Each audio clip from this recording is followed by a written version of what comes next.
Bonjour à toutes et toutes. Vidéo numéro 13, Brigitte Minel, psychanalyste à votre service qui répond, qui essaye de répondre à vos questions, vos interrogations.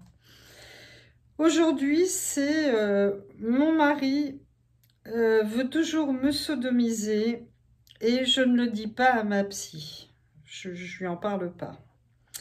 Voilà, ce sujet, ça pourrait être dans amour et sexualité, mais non, parce que ce qui est important, c'est en fait ces choses qu'on ne dit pas et qu'on ne dit même pas à son psy ou sa psy. C'est cette retenue d'informations. J'avais lu une étude il y a déjà un bon nombre d'années, mais qui disait que les gens disaient, 60% des gens disaient ne pas tout dire à leur psy. Alors c'est un peu problématique. Évidemment, il y a des choses dont on a honte. Qui avoue, mon mari ne veut que me sodomiser. Vous voyez, c'est bon, on comprend que ce soit difficile. Voilà, ces choses-là, elles sont trop douloureuses et elles apportent aussi trop de questions souvent. La personne se dit, est-ce que je suis désirable? Et est-ce que je suis désirable en tant que femme, donc dans mon vagin aussi? Est-ce que mon mari, au fond, est homo? Est-ce que si j'en parle, j'ai peur non, voilà, d'abord elle dit que elles ont essayé d'en parler, mais que le mari voulait pas en parler. Et puis ensuite, la grosse question, c'est est-ce qu'on va devoir se séparer? Si on en parle, est-ce qu'on va devoir se séparer? Du coup, voilà, je me tais, je fais une thérapie, dit la patiente, mais une thérapie morcelée. Ce qui est le plus dur pour moi, je n'en parle pas. Je parle de tous mes petits soucis, mais des plus gros ou ceux qui me touchent le plus, non. Parce que je minimise, je relativise. En fait, ce qui est important, c'est, ben voilà, il y a ma carrière, la vie de famille, les enfants. Et puis, je préfère parler de ma relation à ma mère ou à ma sœur, ou mes enfants que j'ai du mal à faire obéir, ou des choses comme ça. Mais je garde mes secrets. Le problème, c'est que la thérapie n'avance pas.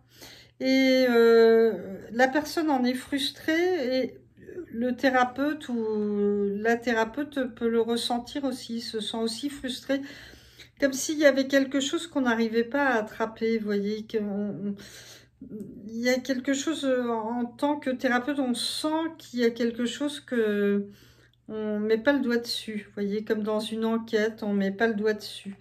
Et du coup, voilà, ces thérapies restent dans les prémices et c'est vraiment dommage. En laissant votre psy dans l'ignorance, en cachant des éléments essentiels du puzzle, et ben vous empêchez les choses de se faire.